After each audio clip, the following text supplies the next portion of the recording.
बिहार विधानसभा 2025 चुनाव को लेकर सभी पार्टियां बूथ स्तर से लेकर जिला स्तर की तैयारियों में जुट गई है। नीतीश कुमार की मोतिहारी यात्रा के पूर्व जदयू पार्टी मोतिहारी स्थित गांधी ऑडिटोरियम के बापू सभागार में 15 दिसंबर को एक बैठक आयोजित कर रही है, जिस कार्यक्रम में करीब 10 से 15 हजार जदयू कार्यकर्ता पहुंचेंगे।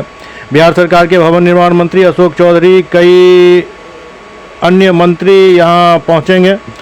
वहीं 15 दिसंबर को कार्यक्रम के माध्यम से विधानसभा 2025 जीतने का टिप्स देंगे। कार्यक्रम की तैयारी में जुटे एमएलसी सतीश कुमार ने कहा कि 2025 में एनडीए के लक्ष्य के अनुरूप 225 सीट जीतना है। जब उपचुनाव में चारों सीट एनडीए जीती है, यानी उपचुनाव में बेलागंज समेत चारों सीट पर एनडीए ने अपना कब्जा जमाया है, तो निश्चित तौर पर हम अपने लक्ष्य को प्राप्त करेंगे। 2025 फिर से नीतीश इस लोगों के साथ और माननीय मुख्यमंत्री नीतीश कुमार जी का जो विजन है, जो विकास का विजन है, जो समतामूलक समाज के विकास का जो विजन है, उस विजन के साथ हम लोग चुनाव में जाएंगे।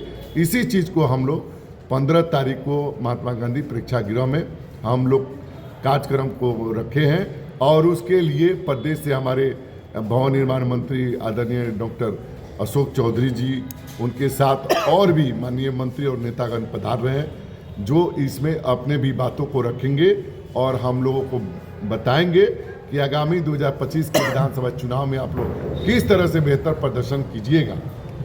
उस टिप्स को वो लोग बताएंगे।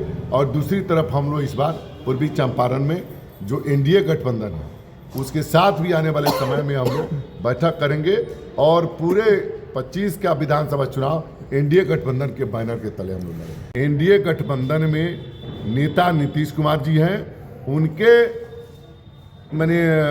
दिशा निर्देश पर, उनके अगुवाई में बिहार का एनडीए गठबंधन चुनाव होगा। कहीं सीट का कोई परेशानी नहीं है, न कम बेसी का कोई सवाल है। ये विपक्ष का जो लोग आज विकास की धारा और जनता की धारा से कट चुके हैं, आप लोग देखें कि 4 विधानसभा का उपचुनाव हुए हैं बिहार में और चारों में एनडीए गठबंधन की जीत हुई। बेला, आपको बता दें कि बेलागंज में कोई समझ नहीं पा रहा था कि वहाँ पर आरजेडी हार सकती है, उसको हम लोगों ने काफ़ी मतों से पराजित किया। और जब हम लोग उपचुनाव में बेलागंज सीट जीत सकते हैं, तो आने वाले दिन में आप समझ रहे हैं कि जो चारों एनडीए गठबंधन के सीट हम लोगों ने जीता है, तो 2025 में जो लक्ष्य है, माननीय मुख्यमंत्री ने 225 सीटों का लक्ष्य रखा है, उसको हम लोग पूरा करेंगे।